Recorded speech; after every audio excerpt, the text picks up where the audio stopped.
Bismillahirrahmanirrahim. Assalamualaikum warahmatullahi wabarakatuh. Alhamdulillahi rabbil alamin. Wassalatu wassalamu ala sayyidil mursalin Muhammadin ibni Abdillah wa ala alihi wa sahbihi ajmain. Asyhadu an la ilaha illallah wahdahu la syarika lah wa asyhadu anna Muhammadan abduhu wa rasuluh.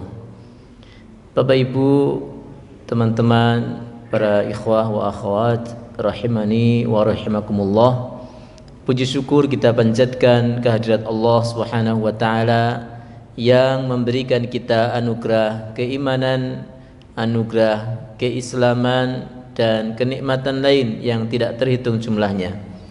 Salawat dan salam semoga terlimpah tercurah kepada suri teladan kita, yaitu baginda Nabi Muhammad sallallahu alaihi wasallam, dan kepada seluruh keluarga beliau, kepada para sahabat, tabi'in, tabi'ut tabi'in, serta umat beliau hingga akhir zaman. Bapak Ibu yang berbahagia, yang senantiasa diberkahi Allah, alhamdulillah kembali berjumpa dalam kajian rutin kitab Safinatun Najah.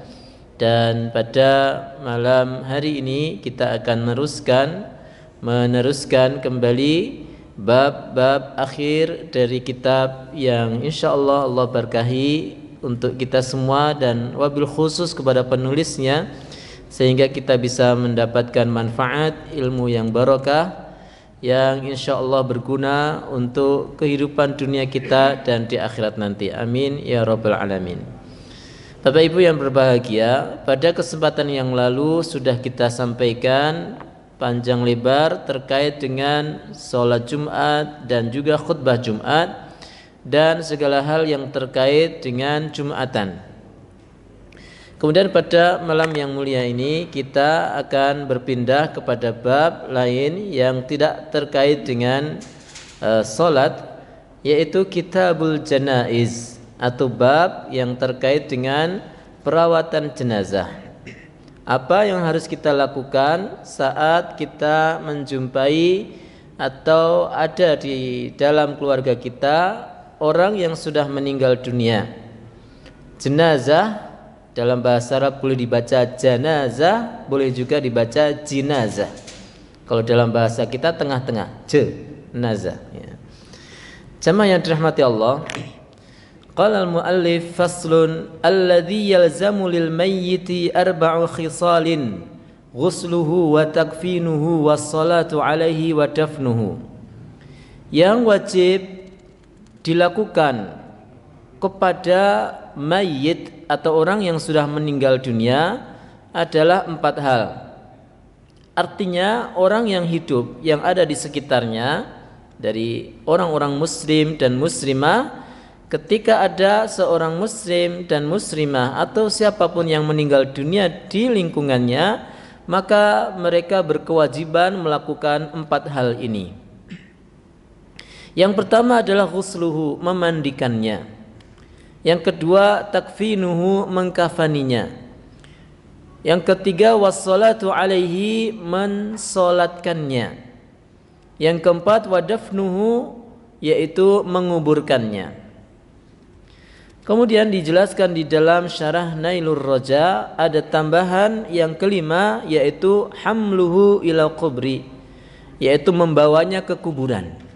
Ya, membawanya ke kuburan, ini tambahan dari kitab Nailur Raja. Tentu ini ya meskipun tidak ditambahkan, itu jelas sudah menjadi kewajiban. Tidak cukup seseorang hanya mengkafani atau menyolatkan ya, dan memandikan ya tanpa membawanya ke kuburan. Jemaah yang dirahmati Allah Subhanahu wa taala, yang pertama tentang ghusluhu ya. Atau yang pertama dibahas di sini yang wajib dilakukan oleh orang yang masih hidup kepada orang yang sudah meninggal di sini adalah kepada orang muslim yang meninggal dunia ghairis syahid, bukan orang yang meninggal dalam keadaan syahid atau meninggal karena jihad fisabilillah, yaitu pertempuran seorang pertempuran kaum muslimin dengan non muslim atas izin ulil amri, ya. Jadi kalau perang antara muslim dengan muslim, kemudian orang muslim itu meninggal, maka belum disebut sebagai syahid.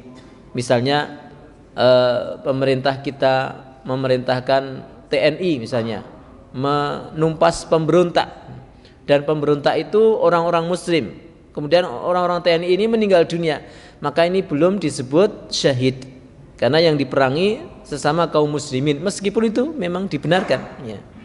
Atau peperangan antara orang muslim dengan non muslim tanpa izin ulil amri.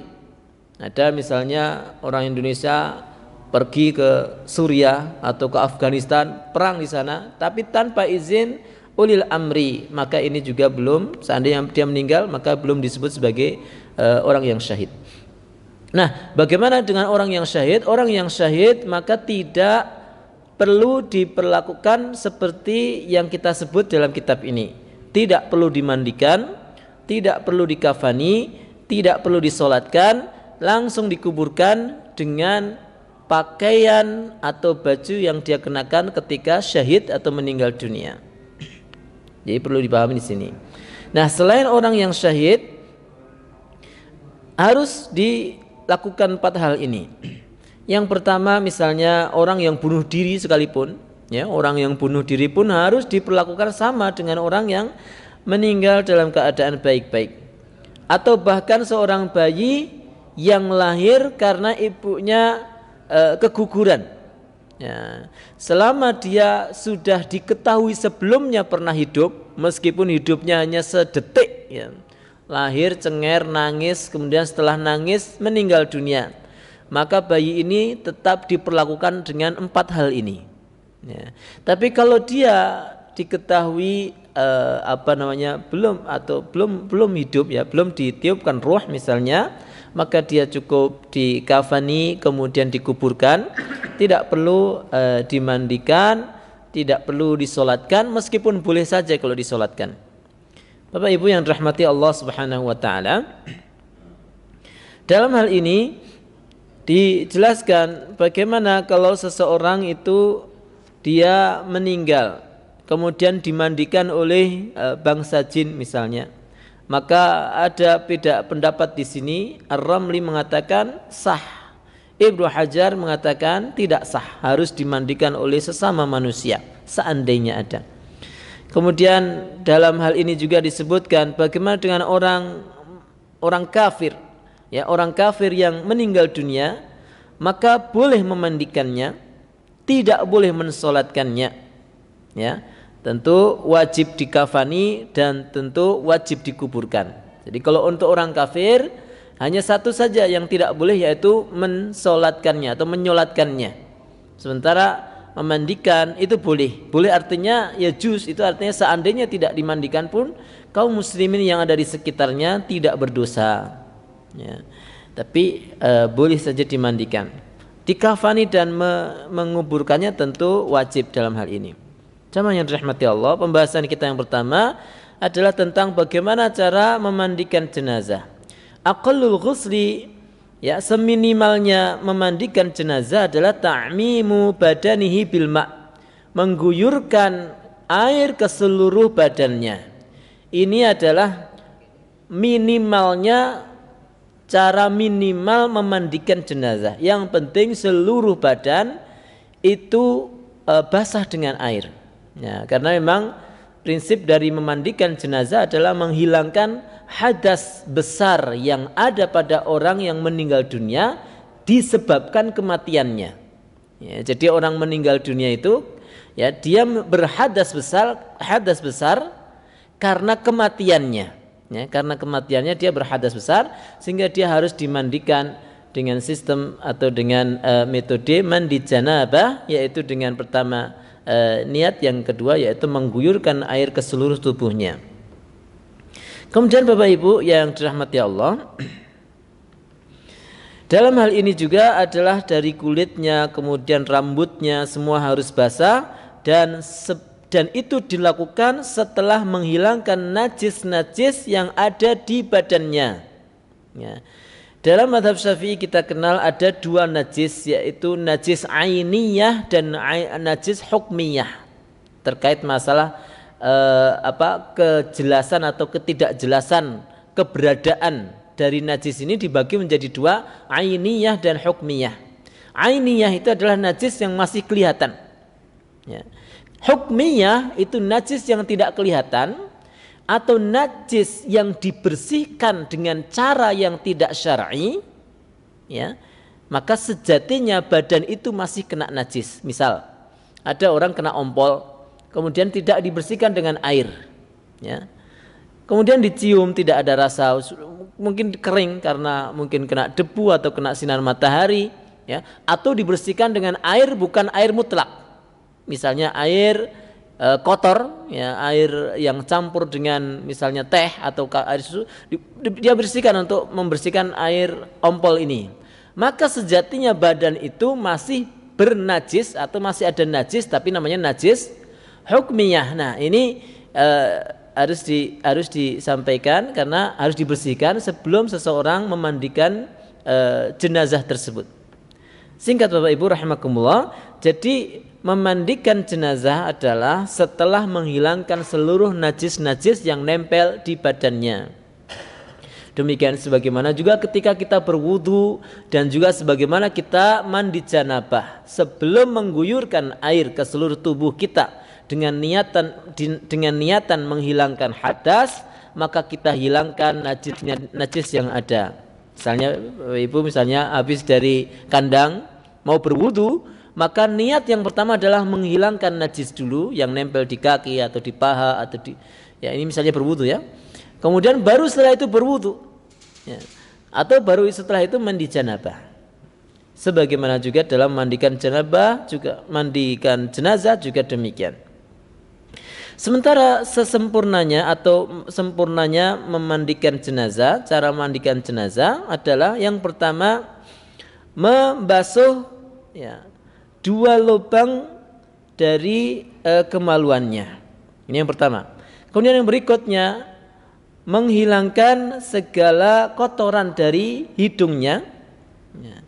Kemudian juga giginya, ya. Kemudian setelah itu mewuduinya. Kemudian setelah itu memijat atau menggosok, ya, menggosok seluruh badannya dengan air yang dicampur dengan bidara. Kemudian setelah itu mengguyur dengan air mutlak, yang air yang tidak dicampur dengan apapun sebanyak 3 kali. Nah, jadi urutannya pertama adalah mengeluarkan kotoran di 2 kemaluan, yaitu kemaluan depan dan belakang, ya, dengan cara memijatnya, ya. Kemudian setelah itu membersihkan kotoran yang ada di hidungnya dan juga yang ada di giginya, ya.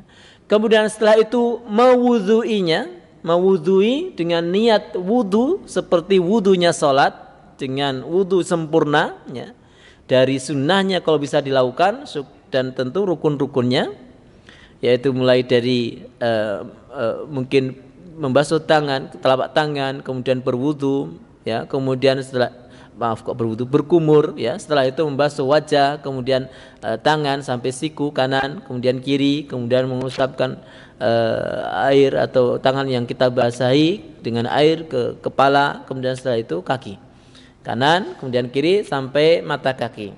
Setelah itu, ya, baru mengguyurnya sebanyak 3 kali. Dirincikan di sini yaitu membersihkan yang pertama, ya, membersihkan atau menggosok dengan yang pertama adalah dengan air yang dicampur dengan bidara. Ya. Kalau di zaman sekarang mungkin seandainya tidak nemu daun bidara, kita bisa mengganti dengan misalnya sabun atau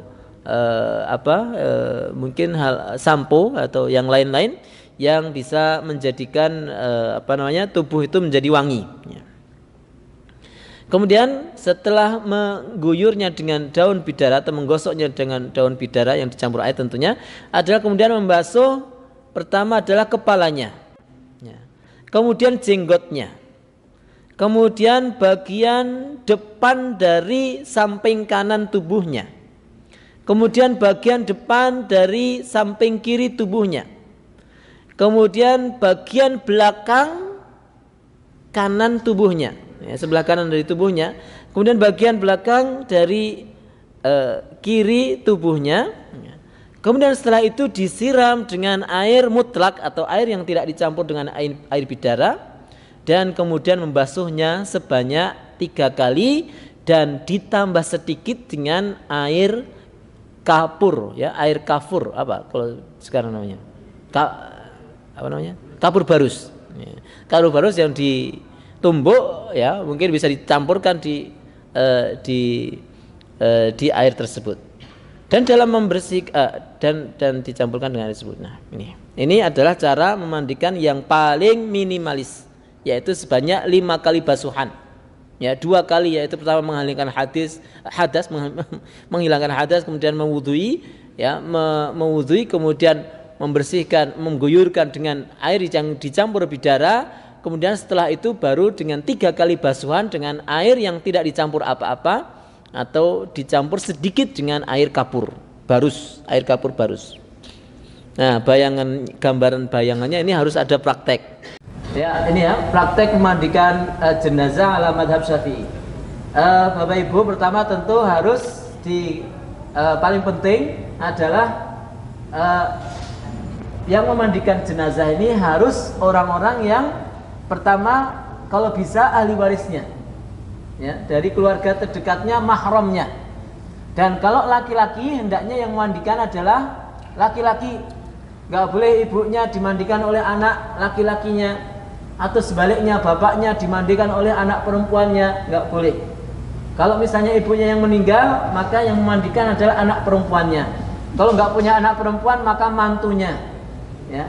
Kalau nggak punya mantu, maka bisa saudara perempuannya atau tetangga-tetangganya sesama perempuan. Ya, ini harus benar-benar menjadi kaidah kita semua. Pertama, Bapak Ibu tentu dilepas semua pakaiannya, dilepas enggak? Dilepas semua pakaiannya dan nanti akan tampak seluruh auratnya. Dan penting ini, yang memandikan jenazah matanya tidak boleh liar melihat aurat dari yang dimandikan meskipun tanpa auratnya. Jadi hanya melihat sesuai kebutuhan. Ora didelok terus. Ya. Jadi tetap bagaimana memalingkan pandangan matanya kepada mungkin orang-orang sekitar, kecuali sangat terpaksa. Ya, sangat terpaksa melihat auratnya. Ini, ya. Pertama, jenazah dinaikkan ke tempat yang tinggi seperti ini, bisa meja atau mungkin amben gitu ya. Dan pokoknya yang lebih tinggi, tidak boleh di tanah langsung, harus lebih tinggi. Kemudian jenazah seperti ini, seperti posisi saya seperti ini.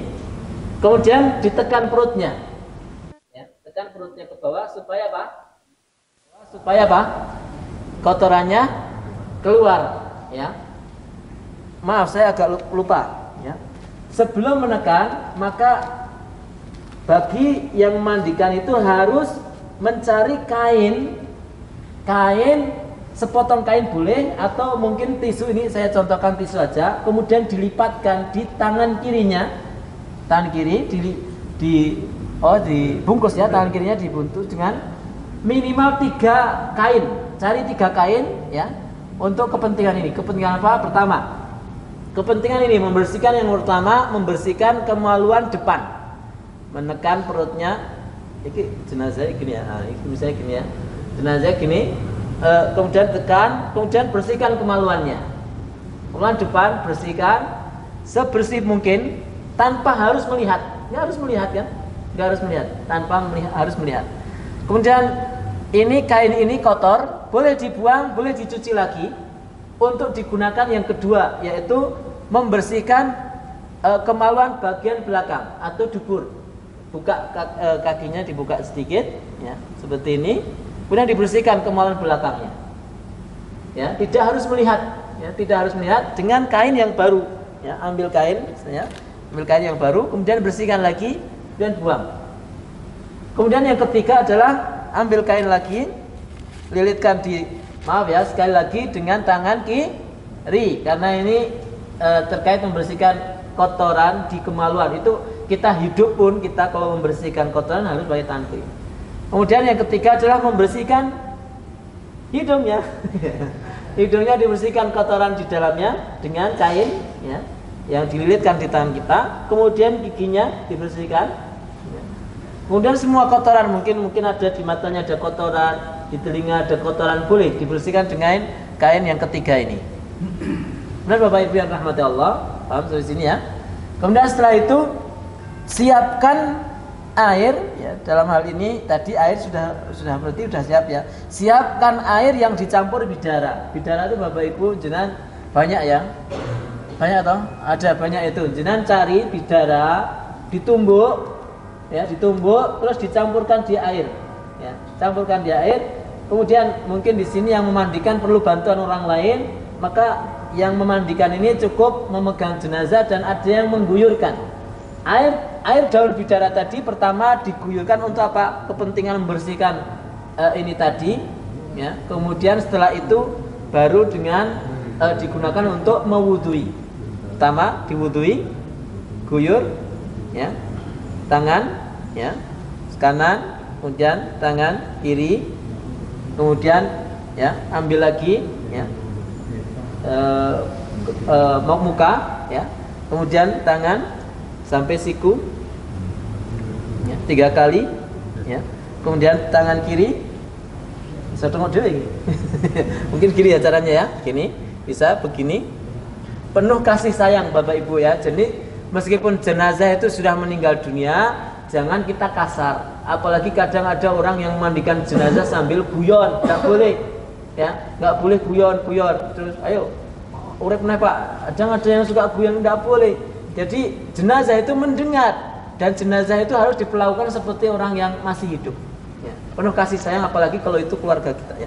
Nah baik Bapak Ibu, kemudian ini, kemudian ambil lagi, kemudian diusapkan kepala, kemudian kaki ya, sebelah kanan ya 3 kali, sebelah kiri 3 kali. Nah setelah itu ya baru kemudian kita guyurkan ya, guyurkan dengan air bidara tadi.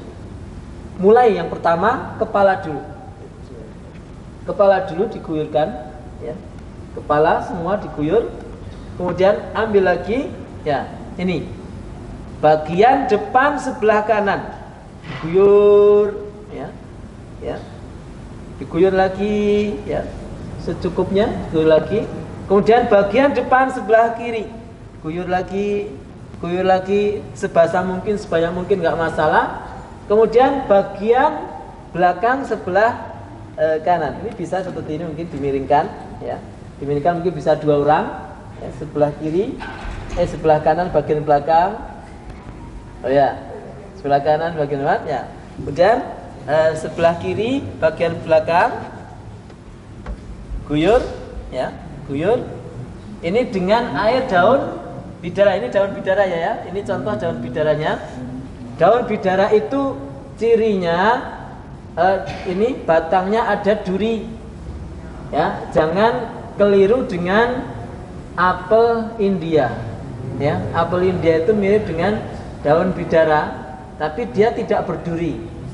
Nah kalau bidara di dunia dalam hadis disebutkan adalah bidara itu berduri, dan sementara bidara di surga nanti itu tidak ada durinya ya, tidak ada durinya, karena disebutkan apa yang namanya sidratul ya. Sidratul muntaha adalah pohon yang menjulang ya, tinggi sekali, nanti akan insyaallah kita akan menjumpainya, yaitu yang Allah letakkan di samping surga. Nah sementara kalau di dunia ini daun bidaranya ini cirinya seperti ini. Nah Bapak Ibu rahimakumullah, kemudian setelah diguyur dengan air yang dicampur dengan daun bidara ini, baru setelah itu kita guyur dengan air mutlak, air yang tidak dicampur dengan daun bidara, cuma ditambahi dengan kapur baru sedikit.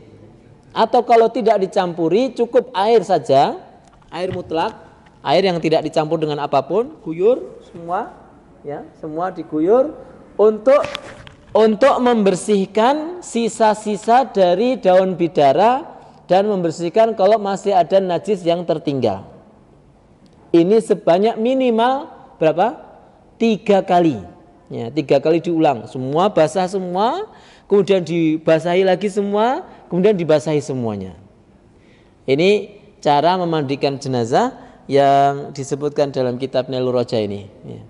Kemudian Bapak Ibu rahimakumullah, ada cara yang lain lagi yang lebih sempurna adalah setelah proses ini tadi, guyur lagi pakai dengan air yang dicampur daun bidara, kemudian diguyur lagi dengan air mutlak, kemudian diguyur lagi dengan air bidara sampai totalnya 9 kali. Itu bagi yang paling sempurna, dan mungkin ini menjadi pilihan kalau airnya banyak. Nah, apalagi kita di musim hujan seperti ini, kalau kita mau mandikan jenazah maka baiknya itu adalah 9 kali yang seperti tadi, kemudian ditambah 4 kali lagi, yaitu dengan bidara, air mutlak, bidara, ya, air mutlak. Terakhirnya harus air mutlak, ya, air yang bersih, yang terakhir. Nggak boleh air bidara yang terakhir.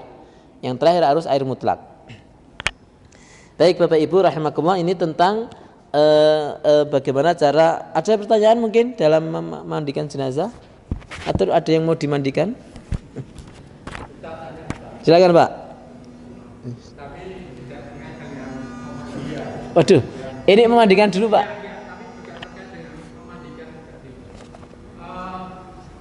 Di masyarakat itu kan banyak, kalau tadi diutarakan orang kafir, Situ dulu.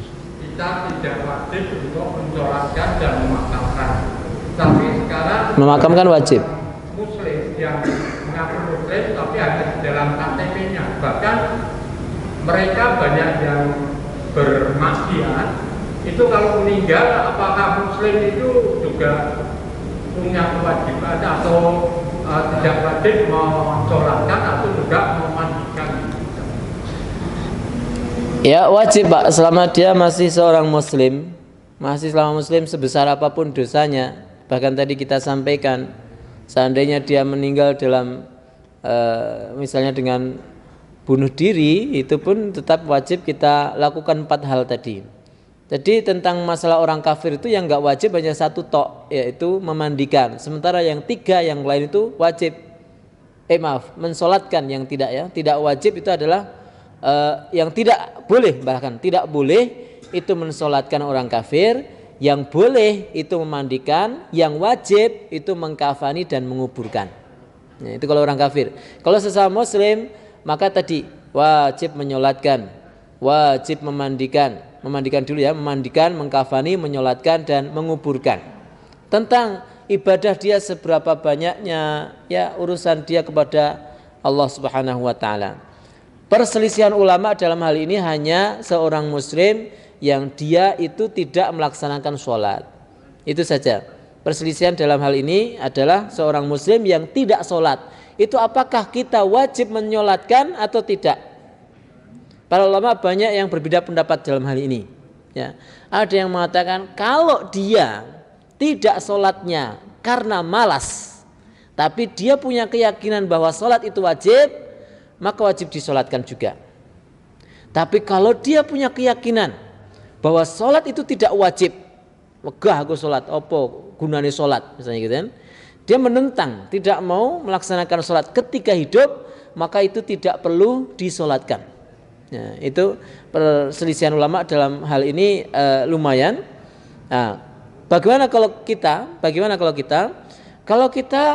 seandainya kita itu bukan orang berpengaruh, orang biasa-biasa saja, seandainya kita nyolatkan atau tidak nyolatkan nggak ada pengaruhnya untuk orang-orang sekitar kita, maka kalau ada tetangga yang seperti ini, Islamnya KTP, sholatnya ukur Jumatan tok misalnya gitu, atau bahkan Idul Fitri tok sholatnya, maka sholatkan saja.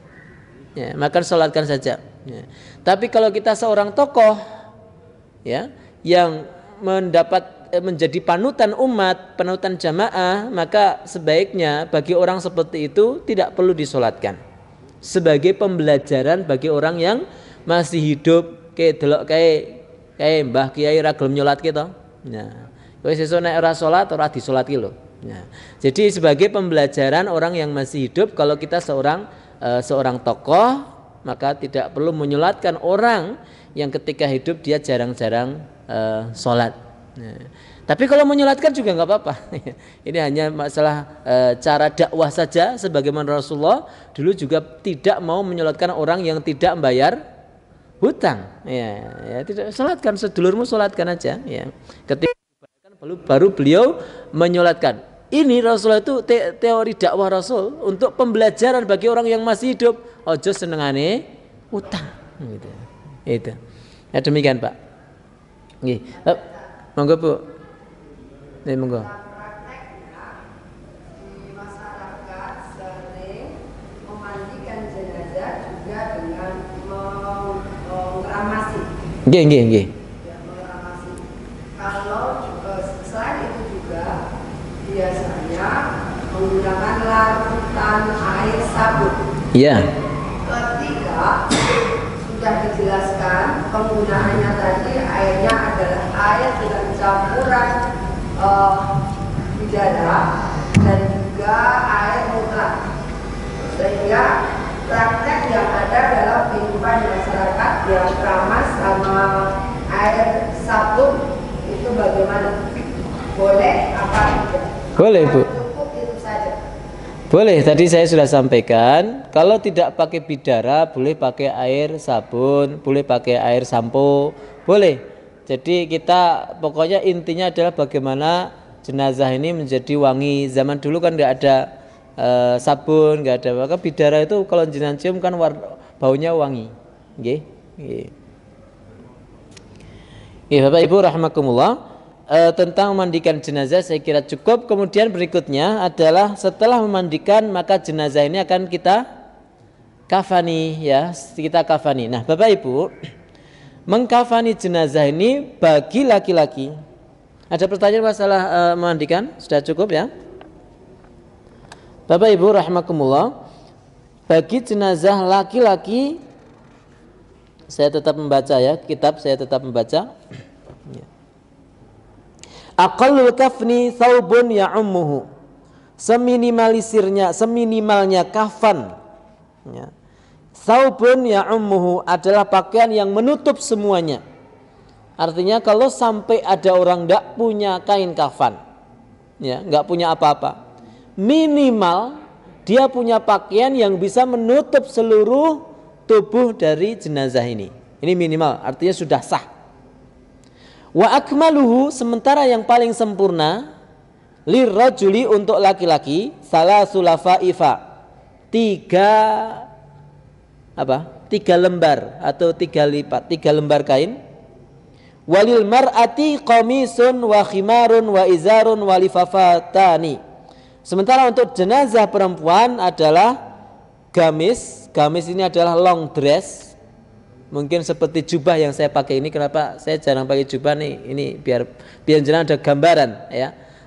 Ya, pertama kalau jenazah perempuan itu dipakaikan semacam long dress, pakaian yang panjang seperti ini yang dibentuk dari kain kafan ya. Bukan long dress yang dipakai untuk ya nang omah, bukan ya. Kain kafan yang dibentuk seperti long dress. Kemudian yang kedua, khimar itu adalah penutup kepala, dari kepala sampai dada, itu namanya khimar, atau biasa kalau disebut di sini namanya jilbab atau kerudung ya, yang menutup seluruh kepala sampai dada, depan belakang. Kemudian izarun, yang ketiga adalah sarung, artinya kain yang dililitkan di bagian bawah dari pusar ke bawah. Kemudian baru setelah itu ada 2 lembar untuk membungkus seluruh tubuhnya. Ini wanita. Saya sudah siapkan semuanya ya. Tapi ini kainnya kain ihram karena saya tidak punya kain kafan.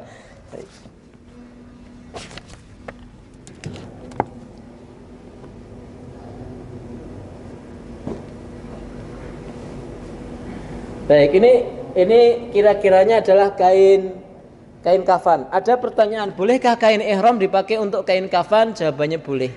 Tapi ini manfaatnya tidak ada sama sekali ya. Jangan kemudian berpikir dengan membungkus istilahnya keluarga kita dengan kain ihram itu kemudian ganjarannya luwih akeh, enggak ya. Tapi kalau jenengan mau wasiat kepada keluarga, tolong nanti kalau saya meninggal dibungkus dengan kain ihram, ya boleh-boleh saja. Tapi Tidak ada manfaatnya sama sekali, sama saja. Malah justru kadangkala malah justru manfaatnya kurang kalau kain ihram ini kain bekas. Karena kain kafan yang utama adalah baru, ya, new, ya, harus baru dan warnanya putih. Kalau kain ihram, saya kira semua kain ihram mesti bekas kan? Biasanya loh orang meninggal dunia itu yang pengen saya tolong dibungkus dengan kain ihram, mesti itu kain ihram bekas waktu umroh atau haji dulu. Malah tidak lebih afdol. Jadi yang pun pernah umroh pun pernah haji pun buatan sah aneh-aneh lah. Ya wasiat tidak dibungkus-bungkus. Penak pakai kain kafan aja. Ya.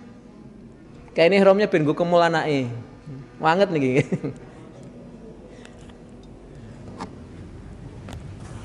Ya Bapak Ibu, jadi untuk laki-laki 3 lembar kain kafan, dan untuk laki-laki tidak perlu dibentuk. Jadi ya benar-benar cuma terbuka seperti ini. Ini gambarannya kain kafan ya. Seperti ini. Jadi tinggal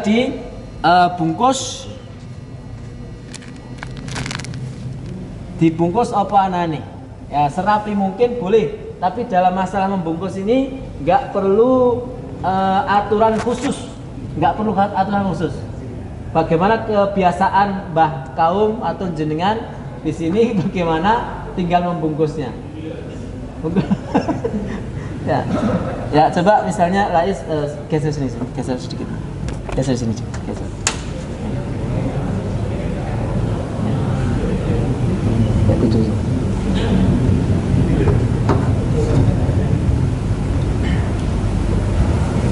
Ya misalnya Bapak Ibu, ini kalau untuk laki-laki ya.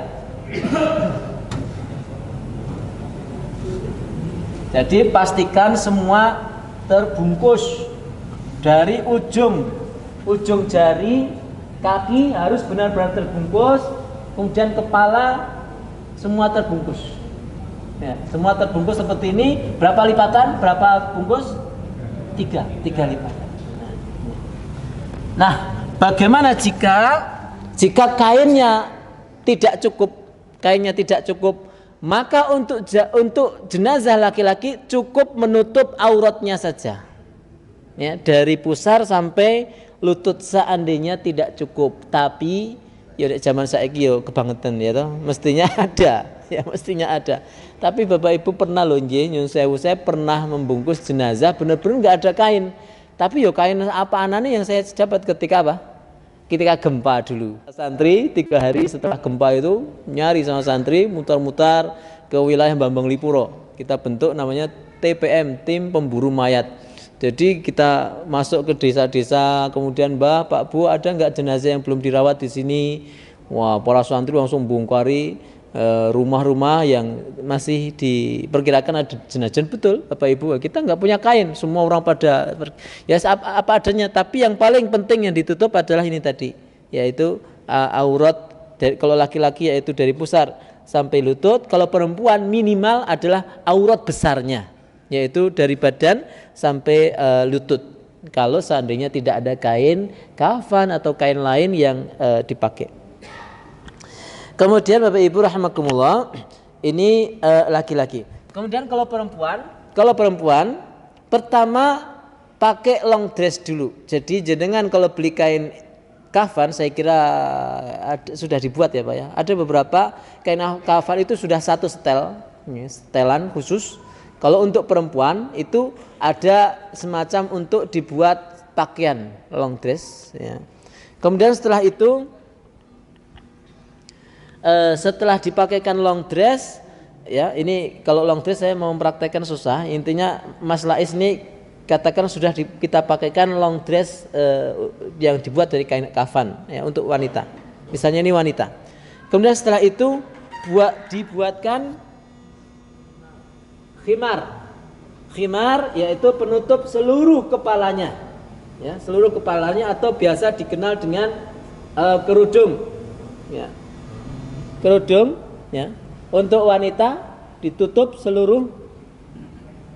Ini monggo ya, sesuai pendapatnya masing-masing. Kalau disebutkan dalam kitab ini karena aurat wanita itu seluruh tubuh, maka dari seluruh kepalanya seluruhnya ditutup, bahkan wajah juga ditutup sampai dada, ditutup semua.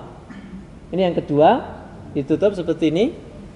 Kemudian ini tentu posisinya tidur ya, cuma mejanya kurang panjang ini Bapak Ibu, okay?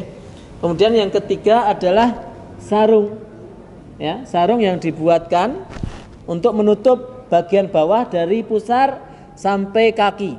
Ya. Kemudian setelah itu baru seluruh kain, ya, sebanyak 2 lembar, sehingga hitungannya untuk jenazah wanita 1 adalah baju, 2 adalah khimar yang menutup dari dari kepala sampai dada, 3 adalah sarung, 4 dan 5 adalah kain yang menutup seluruh tubuhnya.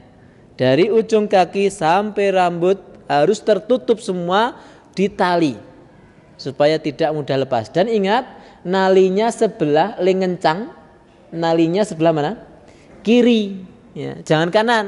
Sebab nanti kalau pas dikuburkan, dimiringkan ke barat, nek kanan linguculi kangelan, Pak. Ya, makanya yang sebelah kiri, ya, nalinya sebelah kiri, sehingga nanti yang menguburkan itu mudah dalam melepasnya. Jumlahnya bebas, itu 10, 20 atau hanya 3, 1, 2, 3, ya.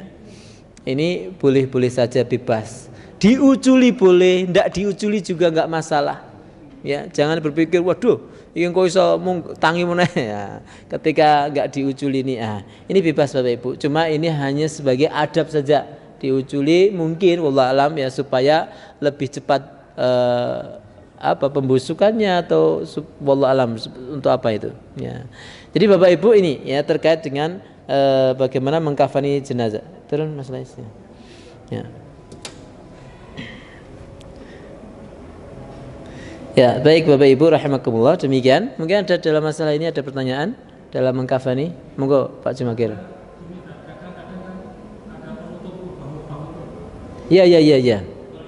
Ya. Ya, boleh itu. Ya, boleh. Karena dikhawatirkan nanti akan keluar cairan-cairan yang akan mengganggu orang yang menyolatkan misalnya. Itu intinya seperti itu sebenarnya. Nggih. Ditutup hidungnya, mulutnya, kemudian telinganya, kemudian kemaluannya, ya, depan belakang, itu boleh-boleh saja. Nih, kapas, ya, dengan kapas. Ya. Monggo yang lain, Bapak Ibu. Jadi apapun yang terkait dalam menyempurnakan atau membuat jenazah ini nanti tidak mengganggu orang yang masih hidup, dalam arti baunya atau mungkin warnanya dan sebagainya, boleh-boleh saja. Ya, misalnya ada yang perlu dipakai pampers karena dia mungkin meninggalnya penyakit yang tidak cukup hanya ditutup dengan kapas ya, maka boleh-boleh saja. Tapi yang jelas kalau itu tidak ada yang dikhawatirkan, maka sebenarnya cukup dengan ini ya. Kemudian ditaburi dengan kapur barus yang dihancurin sebelah atas sebanyak mungkin nggak masalah. Atau malah sunnah itu, sunnah. Jadi jenazah itu sunnah ya, kain kafannya dikasih kapur barus atau minyak wangi sebanyak mungkin, kasih yang banyak supaya jenazah ini nyaman, atau dalam arti di sini adalah tidak menakutkan nanti ketika ada orang yang menyolatkan di sampingnya. Demikian Bapak Ibu, ada yang lain mungkin? Baik, demikian, semoga ada manfaatnya. Waktu yang mepet ya, kita bahas hal ini, insyaallah semoga bisa dipahami. Dan tentu harapan kita semua Bapak Ibu, kita semua diberikan anugerah meninggal dalam keadaan husnul khotimah. Ibnu Mas'ud mengatakan, kafa bil mauti wa aidan, cukuplah kematian itu sebagai peringatan.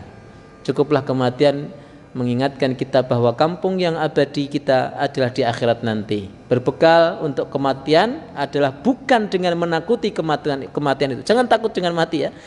Berbekal adalah dengan menyiapkan, mendekatkan diri kepada Allah Subhanahu wa taala, memantaskan diri bahwa kita pantas nanti bertemu di hadapan Allah dalam keadaan diridhai Allah Subhanahu wa taala. Demikian, akhir da'wana, assalamualaikum warahmatullahi wabarakatuh.